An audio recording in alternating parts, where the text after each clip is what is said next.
We all want to build our dreams, live our dreams. But what's the difference between being a visionary or just an idle daydreamer?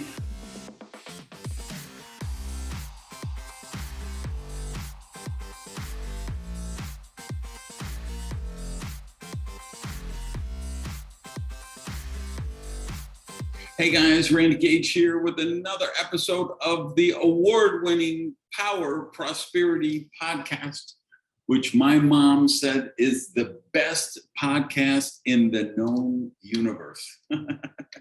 So let's break down this topic of visionaries versus daydreamers. And which one are you? This is kind of a spin-off from my Friday Philosophy newsletter I did last week, which is posted on my blog. If you haven't seen it, you can see it on my blog at randygage.com. And that's where you can subscribe to the newsletter. If you want to get a newsletter from me every Friday with something that I'm thinking about and I think you should be thinking about, then just go to randygage.com and you'll see it's called Gage on Prosperity. It's a weekly newsletter. And then I post it on the blog on Fridays. I repost it for the people who aren't on the email chain to see it. And that post is titled, "Don't Insult the Force That Created You," if you're interested in that. So, if we break down people into those two general buckets of daydreamers or idle dreamers versus visionaries who are really actively pursuing their dreams, here's how I would break them down. The daydreamers are risk adverse. They will refrain from trying to do something epic, amazing, outstanding because of the possibility of failure. And you can always tell these people because they can give you 99 reasons why what you want to do will never work. The truth is, there were 99 reasons why Disney shouldn't have worked. Disneyland, Disney World. There's 99 reasons why Uber shouldn't have worked, why Amazon shouldn't have worked, why going to Mars shouldn't work. And the idle dreamers can always tell you all that. But I think the mindset, the thing I want you to really focus on for your homework this week is this mindset that I believe the idle dreamers have, which is that they are victims of circumstance. So they'll remind you always how much student debt they have or what poor part of the world they were born in or how horrific their parents were or how they got discriminated against this way or that way. And they can tell you all the rational, logical, analytical reasons why they aren't more successful, why they're not living their dreams. But the truth is the people, the peak level of success and prosperity, the overwhelming majority of them achieve that even though they had to overcome all kind of challenges and obstacles. And yes, we can always pull out the outliers, right? There's always 1 or 2% of people that they were just born into the perfect family and wealth and this situation, and they got the perfect education and the perfect career path, and they met their ideal soulmate, and they had 2.3 children and a house with a white picket fence and a shaggy dog, and they lived happily ever after. And they didn't have to face challenges. That's not most of us. And most of the people if you look at the wealthiest people in the world right now, whether we take Elon Musk, Jeff Bezos, J.K. Rowling, pick Oprah, pick any billionaire you want to find. Look at their life. They went through horrendous challenges, right? So I think that's the distinction. When you're really choosing what category do you want to be in, do you see yourself as a victim of circumstance, or do you believe that you can influence the outcome? You can influence your destiny. Visionary people, they take risks. And they're the ones in my book, Radical Rebirth, my last book. If you read that, you know, I talk a lot about this concept of divine discontent. And I am totally afflicted with divine discontent. And I think most successful people are. And I use the term afflicted, you know, purposely to make a point. I relish and delight and celebrate the fact that I have divine discontent, because I believe that's where you're in a scenario where you can have appreciation for the things that are wonderful in your life, for the prosperity you've manifested, and also have a desire to do, have, and become more.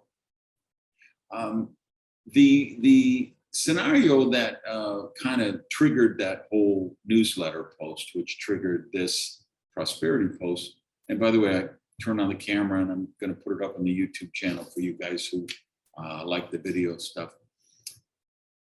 I was, you know, doing a coaching call with one of my CEOs, who's one of my strategic consulting, strategic advisory clients.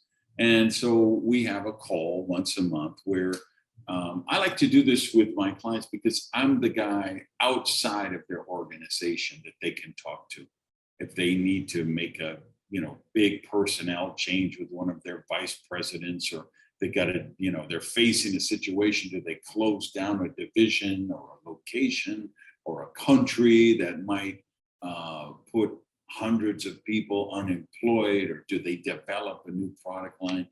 And a lot of times we're working with their personal issues, on their just self-awareness and what they need to work on to sharpen their saw. So I usually give them suggestions like, hey, there's a new book out that I think is really extraordinary and I think it will be very helpful to you.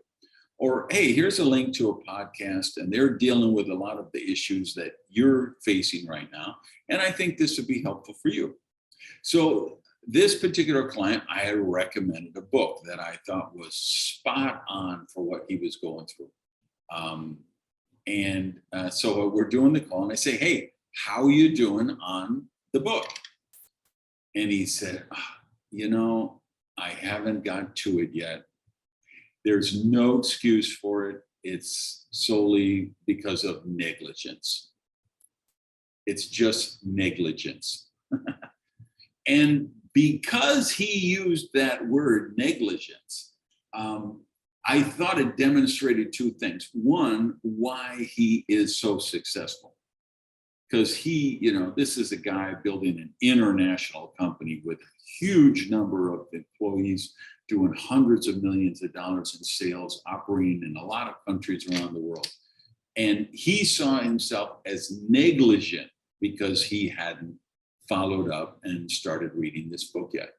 So I thought it was really a real, you know, solid demonstration of why he's so successful. And then the other thing of why other successful people are successful, the power of spending quality time in personal growth and self-development. And what people, you know, because he realized, wow, at his stage, building that huge company with all those employees, all those shareholders, all those customers, he understood that it's a crime against humanity for him not to be sharpening his saw. He saw himself as negligent in his job as CEO. And I really believe that. Here's what I know. So I got my monitor over there. You can kind of see what I know when I get my green tea and I sit down in front of my monitor, I'm going to be there the rest of the day. Why? Because I'm going to get a bunch of urgent emails and texts and WhatsApp and Signal messages and cool projects I want to work on. I need to study my language lessons and have, videos I'm storyboarding, or training seminars I'm creating, agendas or keynote speeches I'm crafting. And I'm not going to I'm not going to leave this chair until the work day is over. So if I don't do my self-development time before I sit in this chair each day, I know it's not going to get done. So I do my cardio before. I'm listening to podcasts on the elliptical or the treadmill or the exercise bike before. I'm reading the books that are challenging my thinking before I sit down for my workday. And I understand, as my client understands, and what I hope you understand, is that self-development time where you're working on your mind, body, and soul. It has to be sacred. You have got to set it aside, plan it in advance, and adhere to it. And the more busy you are, the more projects you have to do, the more important it is to set aside that daily self-development time. So how you doing on that? Let me know in the comments here on the YouTube channel. And if you're listening on the podcast, please like and share and subscribe, and have an amazing day. I'll talk to you guys soon. Peace.